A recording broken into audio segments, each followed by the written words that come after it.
China Jayan എന്നാണ് ക്യാരക്ടറുടെ പേര്. അവസാനം വരെ ജീവിച്ചിരിപ്പുണ്ടല്ലോ. അങ്ങനെ ഒരു പേര് ദോഷമുണ്ടല്ലോ. മൂത്ത ആൾക്ക് നല്ല നിറമുണ്ട്. അതെ അതെ അതെ.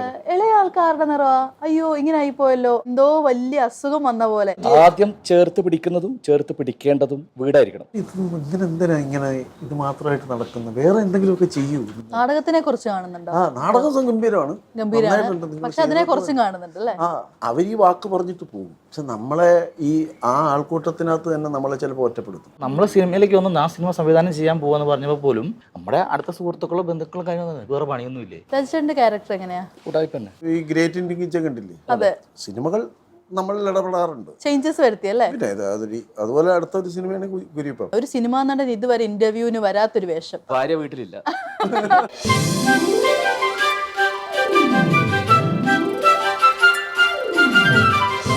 സന്തോഷേട്ടാ, കുരുവിപ്പാപ്പനെ കുറിച്ച് പറയും. ക്യാരക്ടർ എങ്ങനെയാണ്? അതന്നെ, ചൈന ജയൻ എന്നാണ് ക്യാരക്ടറുടെ പേര്. ആ പേരിൽ തന്നെ ഒരു ഉടായ്പുണ്ട്. ഉടായ്പുണ്ട് ചെറിയ. അവസാനം വരെ ജീവിച്ചിരിപ്പുണ്ടല്ലോ. അതെ അതെ അതെ, അങ്ങനെ ഒരു പേര് ദോഷമുണ്ടല്ലോ. അതെ, ഇതിലില്ല.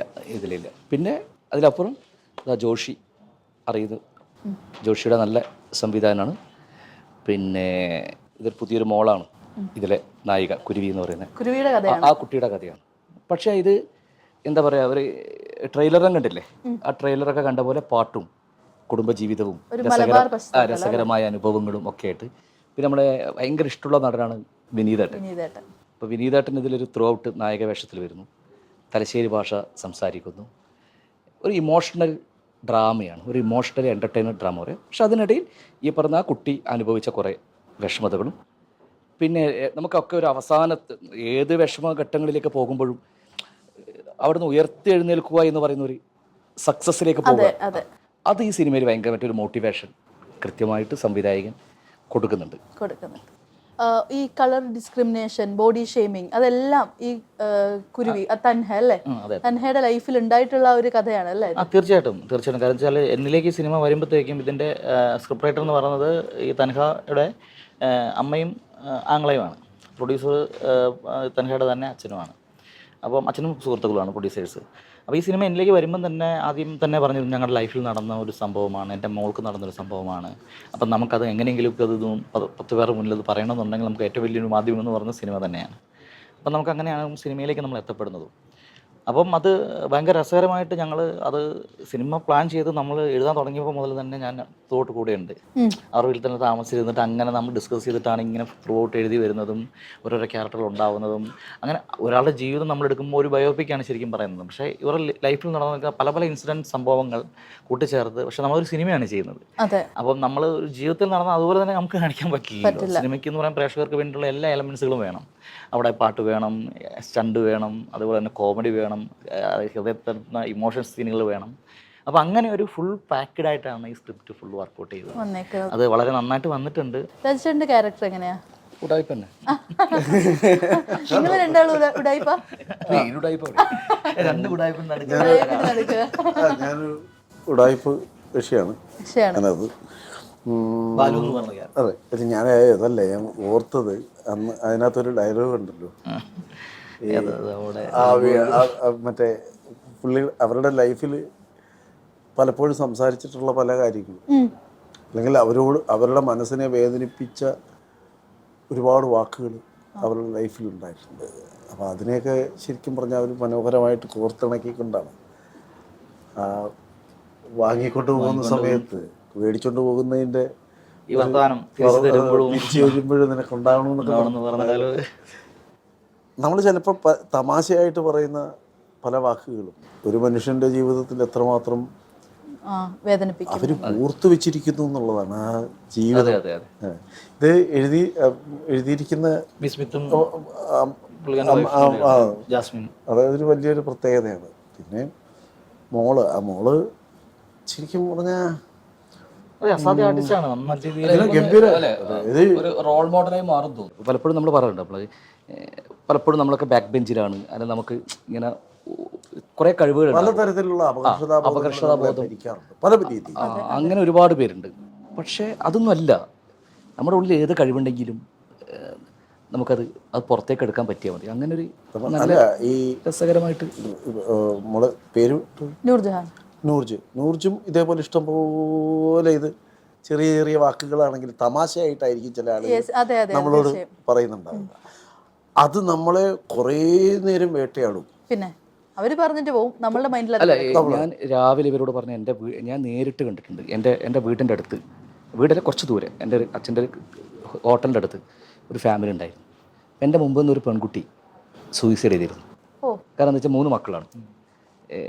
ഇത് രണ്ടാമത്തെ കുട്ടിയാണ്. ഇളയ കുട്ടി നല്ല സുന്ദരിയാണ്. ഈ സൗന്ദര്യം എന്ന് പറയുന്നത് ഈ വെളുപ്പാണ് സൗന്ദര്യം എന്ന് പറഞ്ഞൊരു തെറ്റിദ്ധാരണ നമ്മുടെ നാട്ടിൽ പൊതുവേ ഉണ്ട്. അപ്പോൾ ഈ അച്ഛൻ ഭയങ്കരമായിട്ട് സ്നേഹം പ്രകടിപ്പിക്കുന്നത് ഈ ഇളയ കുട്ടി കൂടെയാണ്. ഈ കുട്ടി രണ്ടാമത്തെ കുട്ടി കുറച്ച് ഇരു നിറായി ഇതുകൊണ്ട് എപ്പോഴും ഇങ്ങനെ കുറ്റപ്പെടുത്തുന്ന പറയുന്നു. പെട്ടെന്ന് ഒരു കുട്ടി ഒരു ദിവസം ഈ കുട്ടി സൂയിസൈഡ് ചെയ്തു, മൂത്ത കുട്ടി. അപ്പോൾ ഞാൻ പറഞ്ഞു ആ പെട്ടെന്ന് കുട്ടിക്ക് തോന്നിയാണ്. പക്ഷേ ആ കുട്ടിക്ക് കുറച്ചും കൂടി അതിനെ റിയലൈസ് ചെയ്യാൻ പറ്റിയാൽ മതിയായിരുന്നു. പ്രത്യേകിച്ച് കുട്ടികൾ ഉണ്ടാവുന്ന നമ്മൾ ഈ നേരത്തെ പറഞ്ഞ പോലെ നമ്മൾ പറഞ്ഞിട്ട് പോകുന്ന വാക്ക്, പക്ഷേ നമ്മൾ ഒറ്റയ്ക്കായി പോകുന്നൊരു നിമിഷമുണ്ട്. ആ സമയത്ത് ഈ ആരൊക്കെയോ പറഞ്ഞ വാക്കുകളെല്ലാം നമ്മളുടെ ഉള്ളിലേക്ക് തിരിച്ചു വരും. പക്ഷേ എനിക്ക് ഈ സിനിമയിൽ എനിക്ക് തോന്നുന്നു അല്ലേ അങ്ങനെ തന്നെയാണ്. നമുക്ക് ഫാമിലി സീനായിട്ട് കുറവാണ്. ഈ കുട്ടിയെ പുറലോകം അങ്ങനെ പുറത്തുള്ള ആൾക്കാർ കുറ്റപ്പെടുത്തുമ്പോഴും അതിനെ ഭയങ്കരമായിട്ട് കുട്ടിയെ സപ്പോർട്ട് ചെയ്യുന്നത് ഫാമിലി, ഈ അച്ഛനും അമ്മയും. അപ്പോൾ ഈ അച്ഛനും അമ്മയും അപ്പോൾ അതുകൊണ്ട് തന്നെ മാതാപിതാക്കൾ എങ്ങനെയായിരിക്കണം, റോൾ മോഡൽ ആകേണ്ടത് എന്നത് കൃത്യമായിട്ട് ഈ സിനിമ കൊടുക്കും. ഒരുപക്ഷെ അവരത്രയും സപ്പോർട്ട് കൊടുത്തില്ലായിരുന്നെങ്കിൽ കുരുവി ഈ നിലയിലെത്തില്ല. അല്ല, ഏറ്റവും അത് ഏത് മനുഷ്യനായാലും ആദ്യത്തെ സപ്പോർട്ട് എന്ന് പറയുന്നത് വീട്ടിൽ നിന്നായിരിക്കും, കുടുംബത്തിൽ, സൊസൈറ്റി അല്ല. ചില കുട്ടികൾ നമ്മൾ ശ്രദ്ധിച്ചിട്ടില്ലേ, വീട്ടിൽ പോകാൻ മടി കാണിക്കും. അതെ അതെ അതെ അതെ ശരിയാണ്. എനിക്ക് കാരണം വീട് അത്രമാത്രം. പക്ഷെ കുരുവിയെ സംബന്ധിച്ച് കുരുവിക്ക് ആ ഒരു അങ്ങനെ പ്രശ്നമില്ല. കാരണം വീട്ടിൽ നിന്നുള്ളൊരു സപ്പോർട്ട്. ആദ്യം ചേർത്ത് പിടിക്കുന്നതും ചേർത്ത് പിടിക്കേണ്ടതും വീടായിരിക്കണം. ചേട്ടൻ ഇപ്പോൾ പറഞ്ഞില്ലേ ഒരു സ്റ്റോറി, ഈവൻ എൻ്റെ വീട്ടിലായാലും ഈ സെയിം സ്റ്റോറി ഉണ്ടായിട്ടുണ്ട്. എൻ്റെ സിസ്റ്റർ എന്ന് പറയുമ്പോഴേക്ക് എൻ്റെ അനിയത്തിയാണ്. ആൾക്ക് ഒരു ഡസ്കി വീറ്റ് സ്കിൻ ടോണാണ്. എല്ലാ സ്കിൻ ടോണും നല്ലതാണ്. നമ്മുടെ പല റിലേറ്റീവ്സും ഇതുപോലെ വന്ന് പറയും, മൂത്ത ആൾക്ക് നല്ല നിറമുണ്ട്, ഇളയ ആൾക്കാരുടെ നിറവാ, അയ്യോ ഇങ്ങനെ ആയിപ്പോയല്ലോ, എന്തോ വലിയ അസുഖം വന്ന പോലെ, ഭയങ്കര അസുഖം വന്ന പോലെ പറഞ്ഞേ. അപ്പം ഇയാളുടെ മനസ്സ് ഭയങ്കരമായിട്ട് വേദനിക്കും. 10ാം ക്ലാസ്സിൽ പഠിക്കുന്ന കുട്ടികൾക്കൊക്കെ അത് ഭയങ്കര ചെറുപ്പം മുതലേ ഇത് കേട്ട് അങ്ങനെ ഭയങ്കര ട്രോമ ആയിട്ടുണ്ട്. ഒരുപാട് പേര് അങ്ങനെയുണ്ട് നമ്മുടെ ഇപ്പോഴത്തെ ഈ സൊസൈറ്റിയിൽ. ഇതുപോലെ തന്നെ ഒരുപാട് കുട്ടികളുണ്ട്. പക്ഷേ നമ്മൾ അതെങ്ങനെ ഓവർകം ചെയ്യുന്നുള്ളതാണ്.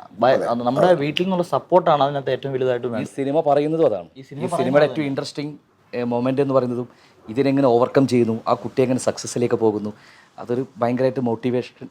അങ്ങനെ ഒരു വലിയൊരു എലമെന്റ് ഇതിൻ്റെ അകത്ത് കിടപ്പുണ്ട്. രാജേഷിനെ കണ്ടപ്പോൾ ചോദിക്കാൻ വന്നത്, ഒരു സിനിമാ നടൻ ഇതുവരെ ഇന്റർവ്യൂവിന് വരാത്തൊരു വേഷം എന്താണ്? ഇങ്ങനെ ഒരു ഇത്രയും സിമ്പിൾ ആൻഡ് ഹമ്പിൾ ആയിട്ടുള്ളൊരു വേഷം. ഭാര്യ വീട്ടിലില്ല, അലക്കിയിട്ടില്ല. വന്നോ എന്റെ നാട്ടുകാരിയാണ്. അതെ, പിന്നെ വിവാദമാവും. അതാ പെട്ടെന്ന് ഇട്ടുകൊടുത്തത്. ഞാൻ അതൊക്കെ ഈ ഗ്രേറ്റ് ഇന്ത്യൻ കിച്ചൻ കണ്ടില്ലേ? അതെ, സത്യം പറയാം, ഗ്രേറ്റ് ഇന്ത്യൻ കിച്ചൻ എന്നെ ഒരുപാട്, കാരണം നമ്മളെ തന്നെ സിനിമകൾ നമ്മളിൽ ഇടപെടാറുണ്ട്, ചേഞ്ചസ് വരുത്തി അല്ലേ? പിന്നെ അതുപോലെ അടുത്തൊരു സിനിമയാണ് കുരുവിപ്പപ്പ. നമ്മൾ എങ്ങനെയാണ് നമ്മളുടെ കുട്ടികളോട് എന്ന് പറയുന്നത്. നിങ്ങൾ റിയൽ ലൈഫിൽ നിങ്ങൾ ആരെങ്കിലും ഇതുപോലെ എന്തെങ്കിലും ഒരു കളർ ഡിസ്ക്രിമിനേഷനോ അല്ലെങ്കിൽ എന്തെങ്കിലും ബോഡി ഷെയ്മിങ്ങോ അങ്ങനെ എന്തെങ്കിലും ഫാമിലിയിൽ നിന്നോ അല്ലെങ്കിൽ നാട്ടുകാരിൽ നിന്നോ കൂട്ടുകാരിൽ നിന്നോ അങ്ങനെ എന്തെങ്കിലും നേരിട്ടിട്ടുണ്ടോ ആരെങ്കിലും? അതൊക്കെ തീർച്ചയായിട്ടും ഉണ്ട്. പല വാക്കുകളും നമ്മളെ ചിലപ്പോൾ നമ്മൾ അങ്ങോട്ടും പോയിട്ടുണ്ട്, നമ്മൾ ഇങ്ങോട്ട് കേട്ടിട്ടുണ്ട്. അങ്ങോട്ട് പറഞ്ഞിട്ടുള്ളത് പിന്നീട് ഇപ്പോൾ ആലോചിക്കുമ്പോൾ തീർച്ചയായിട്ടും ഒരുപാട് കുറ്റങ്ങളുണ്ട്. എൻ്റെ ലൈഫിൽ ഞാൻ പഠിച്ചുകൊണ്ടിരിക്കുന്ന സമയത്തും കൊച്ചിലൊക്കെ എനിക്ക് ഇതുപോലൊക്കെ വന്നിട്ടുണ്ട്. അപ്പോൾ നമ്മളത് ഓൾറെഡി നമ്മളത് മൈൻഡാക്കി അതങ്ങ് വിട്ടങ്ങ് പോകും. അതുകൊണ്ടാണ് നമ്മളിപ്പോൾ ഇവിടെ ഇരിക്കുന്നത്. അതൊന്നും മൈൻഡാക്കാതെ എനിക്ക് ഈ സിനിമയിലേക്ക് ഞാൻ വരാനുള്ള ഏറ്റവും വലിയ കാരണം അത് തന്നെയാണ്. നിങ്ങളുടെ ജീവിതത്തിൽ ഞാൻ ചോദിച്ച പോലെ അങ്ങനെ ഏറ്റവും വിഷമകരമായിട്ട് തോന്നിയ ഒരു സംഭവം എന്താണെന്നല്ലോ ഓർത്തെടുക്കാൻ പറ്റുന്നുണ്ടോ? ഒരുപാട് എനിക്കത് കണക്ട് ചെയ്യാൻ പറ്റുന്നത് കൂടുതൽ നാടക ഇടങ്ങളിൽ തന്നെയാണ്. ഇപ്പോൾ ഒരു ചെറിയൊരു ഇത് പറയാം. കൊല്ലത്ത് സോപാനത്തിൽ നാടകം അവതരിപ്പിച്ചതിന് ശേഷം പിറ്റേന്ന് നമ്മൾ നാടക പരിപാടിയായിട്ടൊക്കെ നമ്മൾ വെളിയിൽ വന്നിരിക്കുമ്പോൾ ഈ നാടകം കണ്ട ആളുകൾ വന്നിട്ട് പറയുന്നൊരു സാധനമുണ്ട്, ഗംഭീരമായിട്ടുണ്ട് നാടകം കേട്ടോ. പക്ഷെ ഇത് ഇങ്ങനെ എന്തിനാ ഇങ്ങനെ ഇത് മാത്രമായിട്ട് നടക്കുന്നത്, വേറെ എന്തെങ്കിലുമൊക്കെ ചെയ്യൂ. നാടകത്തിനെ കുറിച്ച് കാണുന്നുണ്ടോ? ആ നാടകം ഗംഭീരമാണ്, നന്നായിട്ടുണ്ട്. നിങ്ങൾ പക്ഷെ അതിനെ കുറിച്ചും കാണുന്നുണ്ട് അല്ലേ? ആ നിങ്ങൾ ഒരു സാധനമായിട്ട് മാറ്റി വെച്ചേച്ച് നിങ്ങൾ വേറെ എന്തെങ്കിലുമൊക്കെ എന്തൊക്കെ പരിപാടികളുണ്ട്, പോയി എന്തെങ്കിലും ടെസ്റ്റൊക്കെ എഴുതിക്കൂടെ എന്നൊക്കെ ചോദിച്ച് നമ്മളത് നമ്മളുടെ ജീവിതത്തിലേക്ക്, അതാ ഞാൻ പറഞ്ഞ അവർ ഈ വാക്ക് പറഞ്ഞിട്ട് പോകും. മനസ്സിലായി. പക്ഷെ നമ്മളെ ഈ ആ ആൾക്കൂട്ടത്തിനകത്ത് തന്നെ നമ്മളെ ചിലപ്പോൾ ഒറ്റപ്പെടുത്തും. അതെ, ഇത് തന്നെയാണ് ഇതുപോലെയാണല്ലേ ഇതുപോലെ നമ്മൾ സിനിമയിലേക്ക് വന്നപ്പോഴും നിനക്കൊന്നും വേറെ പണിയില്ലെന്ന്. നിനക്കൊക്കെ ഭ്രാന്താണ്, വേറെ പണിയൊന്നും ഇല്ല. സിനിമയെ കുറിച്ചാണ്. നമ്മൾ സിനിമയിലേക്ക് വന്ന് ആ സിനിമ സംവിധാനം ചെയ്യാൻ പോവാന്ന് പറഞ്ഞപ്പോൾ പോലും നമ്മുടെ അടുത്ത സുഹൃത്തുക്കളോ ബന്ധുക്കളോ കഴിഞ്ഞാൽ വേറെ പണിയൊന്നും ഇല്ലേ. പക്ഷെ നമ്മളിതിൽ സക്സസ് ആയി ഇവർ തന്നെ വരുമായിരിക്കും. അല്ല, സിനിമ തീർന്നു കഴിഞ്ഞപ്പോഴത്തേക്ക് വന്നു നിന്റെ പടം അല്ലേ, അപ്പൊ അത് അവിടെ നിന്ന് മാറുകയാണ്. കാരണം നമ്മുടെ എഫേർട്ട്, നമ്മുടെ പാഷൻ ഇതാണ്. നമ്മൾ ഇതിന് വിളിക്കുമ്പോൾ വരുമ്പോഴത്തേക്കും അവരത് കുറച്ച് കാണുന്നു. അപ്പോൾ നമുക്കത് എന്തുമാത്രം വിഷമമുണ്ടാകും. കാരണം എന്ന് വെച്ചാൽ എന്തെങ്കിലും സപ്പോർട്ടിന് വേണ്ടിയിട്ടായിരിക്കും നമ്മൾ ആ സമയത്ത് നമ്മൾ കഷ്ടപ്പെട്ടതുപോലെ വിഷമിച്ച് നിൽക്കുന്ന സമയത്തായിരിക്കും ഇതുപോലത്തെ വാക്കുകൾ വരുന്നത്. അതെ അതെ. അപ്പൊ എല്ലാവരുടെയും കൂടെ ഒരു വലിയൊരു ഗ്രൂപ്പ് വർക്കാണ് കുരുവിപ്പാപ്പ. അപ്പൊ എന്തായാലും കുരുവിപ്പാപ്പ ജീവിതത്തെ സ്പർശിക്കുന്ന ഒരു സിനിമയാണ്. എല്ലാവരും കുടുംബസമേതം തിയേറ്ററിൽ പോയി ഈ സിനിമ കാണണം, വിലയിരുത്തണം. ഞങ്ങളുടെ പ്രിയപ്പെട്ട കുരുവിയെ നിങ്ങൾ സ്വീകരിക്കണം. അപ്പൊ പേര് മാറും അല്ലേ, തൻഹയുടെ പേര് മാറി അവളെ നാട്ടുകാർ മുഴുവൻ ഇനി കുരുവിപ്പാപ്പ കുരുവിപ്പാപ്പ വിളിക്കുന്നത് തന്നെ കുരുവി തന്നെ വിളിക്കുന്നത്. സെറ്റിലൊക്കെ കുരുവി ഭാഗ്യം കൂടിയാണ്. പേരങ്ങനെ പെണ്ണേം അത് തന്നെയാണ്, കുരുവി കുരുവിന്നാണ്. അപ്പൊ പിന്നെ തമിഴ്നാട്ടിൽ പോയിട്ട് ഒരു പ്രോഗ്രാം ചെയ്യുന്ന സമയത്ത് മുഖ്യമന്ത്രി അല്ലേ, പനിനിസെൽവമാണ് പാപ്പാന്നും കൂടി ഇട്ടിട്ട് കുരുവി പാപ്പ എന്നാക്കിയത്. അങ്ങനെ വലിയൊരു ഭാഗ്യം അവൾക്ക് അതിനകത്ത് നിന്നുണ്ടായി. അപ്പൊ ഏതായാലും കുരുവിപ്പാപ്പ വലിയൊരു സക്സസ് ആവട്ടെ. എല്ലാവരും പടം വന്ന് തിയേറ്ററിൽ തന്നെ കാണണം. ഓക്കെ, നന്ദി, താങ്ക് യു.